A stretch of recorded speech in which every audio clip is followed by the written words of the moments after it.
Hi, my name is Jasper and I'm part of the Global DevOps Bootcamp organizer team.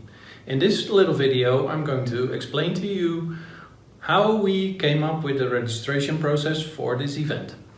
It all starts out with a Google form. This Google form contains about 80 fields and is used to provide us with all the venue information that is applicable. And once we periodically download these responses from Google, we parse the CSV file and then we need to provide some Twitter information and tweak some fields because there's a mismatch in entering the fields. Google Form doesn't allow us to do many form validation, so there are some errors in there. And next to that we need to provide time zone information for Eventbrite.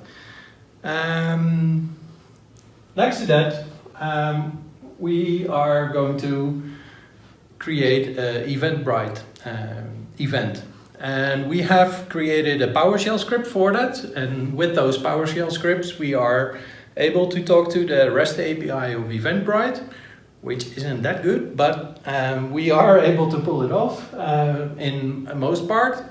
So we are able to create the event according to the information we have received.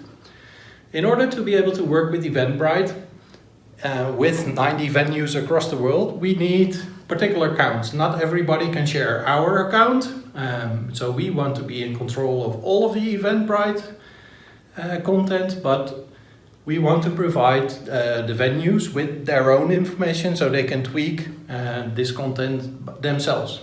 So we decided to create an Eventbrite email account, which is specific for every venue. While maintaining something like that is a little bit difficult, we didn't want to buy an Office 365 with the domain on it, so we actually created in Azure a VM with mail server on it, and we were able to create a catch-all account on that.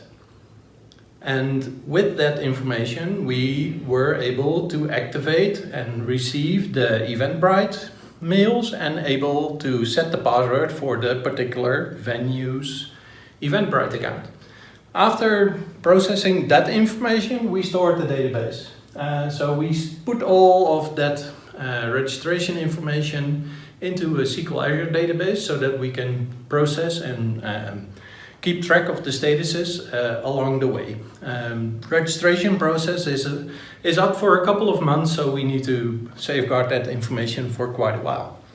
After that, to be able to log into Eventbrite, we need to make those particular accounts co-admin on Eventbrite.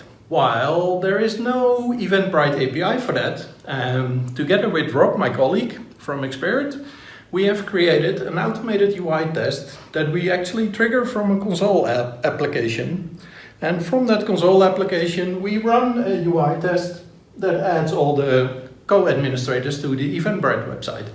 So that's a very convenient trick to be able to do that. Then, as a next step, we send out the information that we need to have on the venue. So every venue organizer gets a mail from us, and basically we point them to the Slack channel. Because in the Slack channel we are able to put all the information, because we want to streamline where we put out information and make it really accessible and really a single point of truth for all the venue organizers. So we decided to put it all in Slack. I guess René will have a nice story for you on how his mailbox looked when we decided to do that last year, but then we used email. So I won't go into much details there. Next we invite them actually to Slack, and then from that console application we also create venue information that contains information about the websites we are using, the Azure DevOps locations and credentials that are being required for the information. And we create pages to be distributed for the team. So that is my role in organizing the Global DevOps Bootcamp.